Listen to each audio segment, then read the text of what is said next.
Bienvenue sur le Courrier du Cœur. Je suis Tina Carr, votre hôte, votre coach et confidente. Le Courrier du Cœur, c'est votre podcast pour mieux comprendre les relations interpersonnelles, les dynamiques amoureuses et les rapports entre hommes et femmes. Je parle ici de tout, sans tabou. C'est parti. Je reçois aujourd'hui une lettre en provenance de Nicolas qui va comme suit. Chère Tina, ma femme, 33 ans, et moi, 36 ans, sommes mariés. Elle a eu une liaison émotionnelle ces derniers mois. Elle me l'a avoué et m'a tout raconté, du moins je l'espère. Nous en avons discuté et je lui ai dit à quel point j'étais blessée qu'elle rencontre ce type en dehors du travail, car ils travaillent dans la même organisation, et qu'ils se tiennent la main et s'embrassent sur la joue. Cependant, elle me rétorque alors « ce n'est pas différent de toi qui regardes du porno. » J'ai effectivement regardé du porno de façon intermittente par le passé et je m'en suis sentie coupable. J'ai toujours été honnête avec elle à ce sujet et j'ai réussi à arrêter. J'ai l'impression que ce qu'elle a fait a franchi une ligne différente de celle que j'ai franchie, mais elle pense fermement que c'est excusable et que c'est le même type de comportement. Suis-je simplement têtue ou ces deux choses sont-elles équivalentes? Nicolas. Cher Nicolas, tout d'abord, bien merci, bien évidemment, de nous avoir envoyé ce message. Les auditeurs sont toujours très friands de ces messages qui leur permettent, eux aussi, bien évidemment, de coller ces histoires-là à la leur et peut-être trouver pour eux-mêmes quelques solutions. Alors aujourd'hui, Nicolas, vous nous arrivez avec un problème ou une situation, devrais-je dire, d'infidélité émotionnelle. Alors, il y a beaucoup de gens qui sont un petit peu mélangés ou sont un peu confus de ce que représente une infidélité émotionnelle.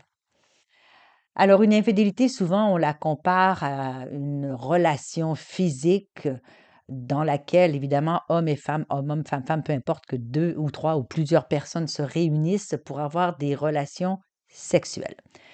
Alors qu'une infidélité émotionnelle, c'est à un autre niveau. Elle peut ou pas impliquer une rencontre et une relation sexuelle, mais elle peut aussi être simplement platonique dans ce sens qu'il n'y a pas de contact réellement physique, intime, sexuel.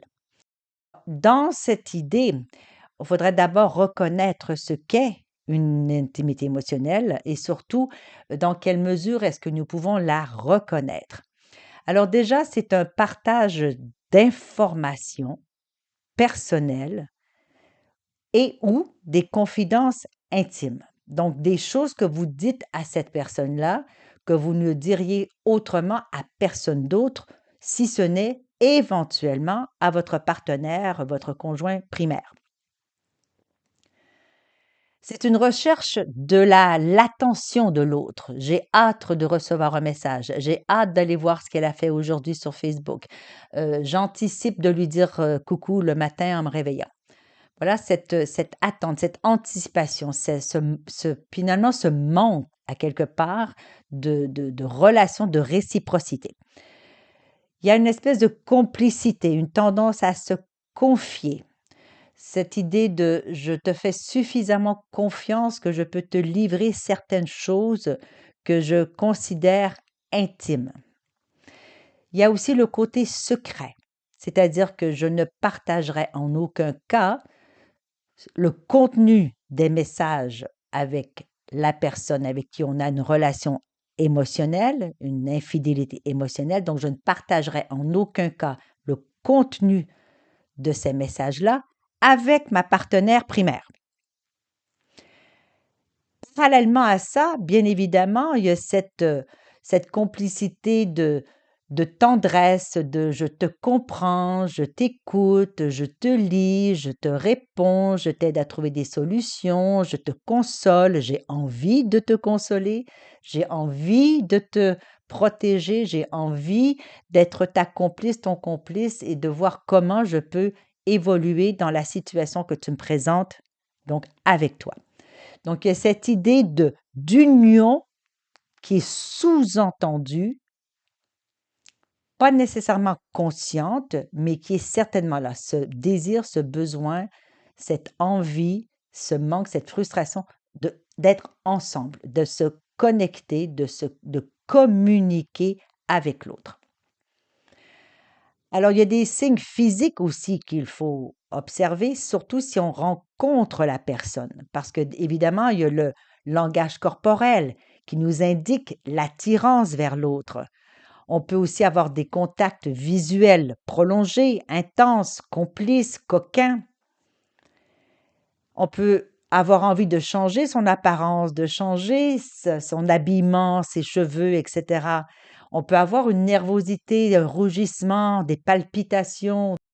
Lorsqu'on commence à chercher le soutien émotionnel, qu'on commence à partager des problèmes ou des situations avec l'autre, lorsqu'on commence éventuellement, on dépasse le stade, on commence à avoir des pensées romantiques, et lorsqu'on, en plus, on commence à avoir des pensées plutôt érotiques, sexuelles, dans cette situation-là, nous sommes largement installés dans une infidélité émotionnelle. Cher Nicolas, votre situation a beaucoup, beaucoup de ces éléments-là. C'est-à-dire qu'il y a donc complicité puisqu'ils travaillent ensemble et on sait très bien que beaucoup d'infidélités émotionnelles évidemment et physiques et sexuelles débutent sur les lieux de travail. Donc c'est un milieu très, très, très, très propice à avoir une infidélité parce qu'on est le plus longtemps de notre journée avec ces personnes-là. On nomme souvent ces personnes-là le office wife ou le office husband, le mari du boulot, le mari du travail. Alors, comme on passe énormément de temps avec ces gens-là, eh bien, nécessairement, il y a une complicité qui s'installe. Alors, lorsqu'on franchit la barrière, c'est quand, évidemment, je répète, donc certains de ces signes, c'est-à-dire qu'on commence à partager des choses intimes qu'on ne partagerait pas avec personne d'autre que normalement notre partenaire primaire.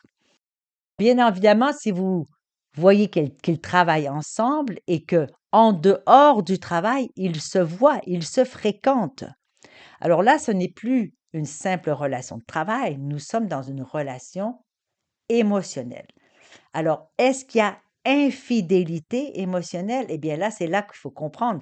C'est-à-dire que si elle a cette relation émotionnelle qu'elle peut qualifier d'amitié, qu'elle peut qualifier de je ne sais quoi, si elle a cette relation émotionnelle avec cet homme en dehors du travail et que vous en êtes conscient, que vous le savez, chérie, je m'en vais prendre un café avec Joseph Arthur.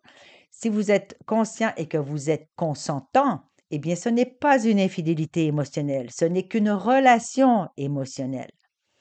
La question qu'il faut se poser, par contre, c'est jusqu'où la relation émotionnelle s'arrête et que l'infidélité émotionnelle embarque.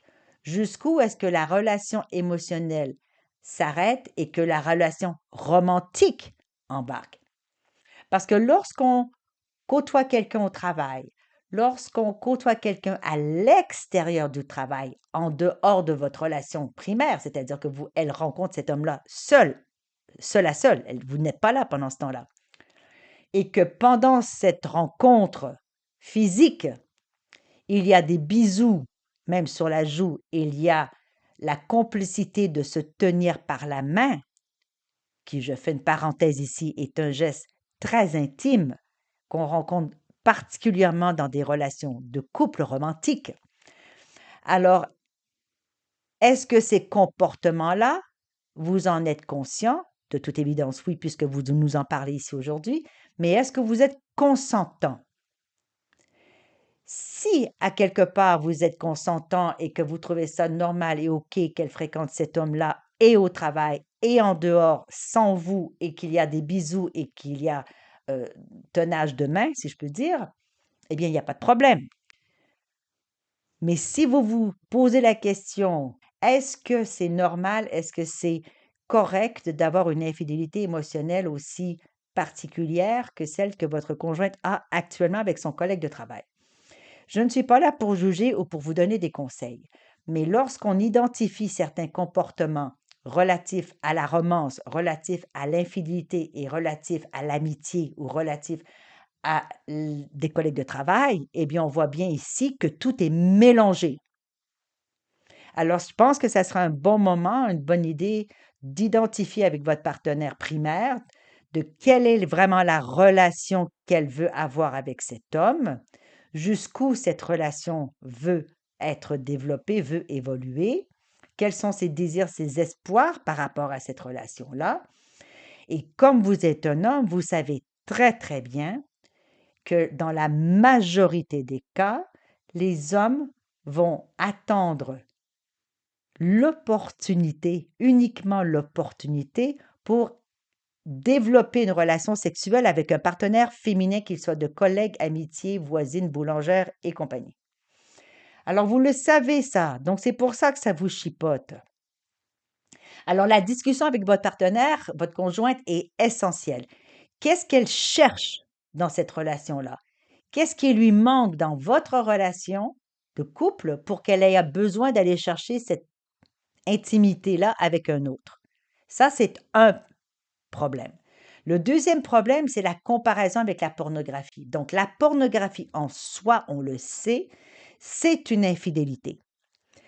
Regarder et avoir des pensées, du désir et éventuellement des relations solo, masturbatoires, devant des écrans où il y a d'autres femmes sur lesquelles on se projette en fantasme, et que ça soit fait dans le cadre d'une relation primaire de couple et que ça soit fait dans le secret, c'est une infidélité.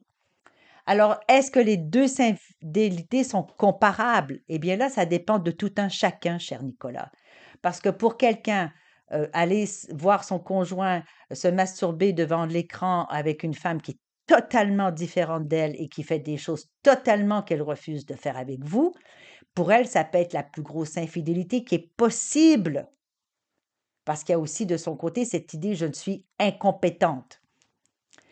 Est-ce que pour vous ou quelqu'un, avoir une infidélité émotionnelle, simplement les bisous et les marches de main dans la main, peut être pour cette personne-là quelque chose de dramatique parce que là, il y a le cœur qui est installé. C'est pas juste le désir physiologique, bestial, reptilien, mais là, on parle de cœur, de partage, de complicité, de réciprocité.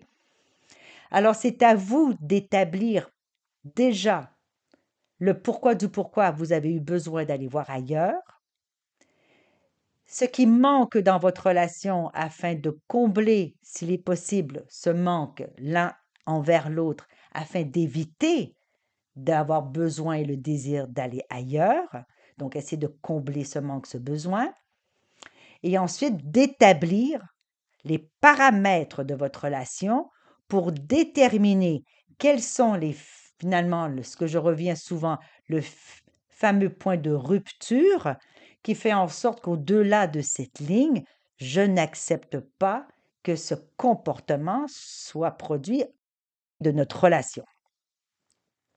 Alors, il est important, et je le répète souvent, Nicolas et chers auditeurs, auditrices, que d'établir les paramètres de votre relation, c'est fondamental. Parce que pour certains, je me répète, avoir un comportement de regarder la pornographie, c'est pas grave. Pour d'autres, aller chez le copain dormir, c'est pas grave. Bon, quels sont les comportements que vous déterminez comme étant des infidélités, aussi petites soient-elles?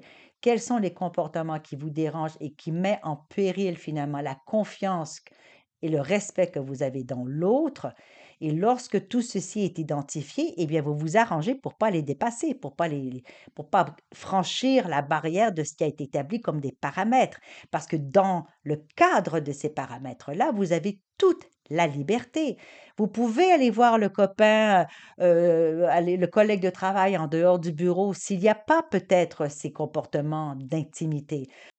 De voir quels sont les comportements qui sont acceptables pour l'un et l'autre et ensemble. Et avec ceci, il n'y a pas d'infinité, il n'y a pas de questionnement, il n'y a pas de dire est-ce que je suis têtu, est-ce que c'est comparable, est-ce que c'est bien, est-ce que c'est mal, est-ce que c'est correct, est-ce que c'est pas correct, est-ce que c'est normal ou pas. La normalité sera établie selon vos préférences, vos désirs, vos besoins, vos manques, vos frustrations, l'acceptation, la tolérance et ce que vous désirez guérir, évoluer ensemble ou pas. C'est ça le plus important. Alors moi, cher Nicolas, je vous invite fortement à avoir une discussion sur ces deux paramètres-là. Le pourquoi elle va voir ailleurs, pourquoi vous êtes allé voir ailleurs, qu'est-ce que vous pouvez développer ensemble pour finalement empêcher peut-être ce désir d'aller voir ailleurs et de voir comment vous pouvez créer à l'intérieur de votre relation de couple, finalement, cette flexibilité, cette ouverture, cette nouvelle curiosité pour pouvoir justement peut-être faire évoluer votre relation de manière plus harmonieuse, plus sereine, plus sécuritaire, avec plus de confiance, de respect et, je l'espère, beaucoup plus d'amour. Alors voilà, cher Nicolas, ce que je peux vous dire sur ça. J'espère que ceci peut vous avoir éclairé, peut vous avoir aidé, en espérant que les auditeurs et auditrices ont pu retrouver aussi quelques valeurs. Nous voilà à la fin de cet épisode du Courrier du Cœur. Merci d'avoir été là et d'avoir partagé ce moment avec moi. J'espère que vous y avez trouvé de la valeur. Si vous ne l'avez pas déjà fait, eh bien, je vous invite à vous abonner à ce podcast afin de manquer aucun épisode. Et vous pourriez, par la même occasion, si le cœur vous en dit, écrire un commentaire ou laisser une appréciation avec quelques étoiles. Alors, je vous retrouve dans un prochain épisode du Courrier du Cœur. Mon nom est Tina Carr, je suis votre hôte, votre coach et votre confident. À bientôt.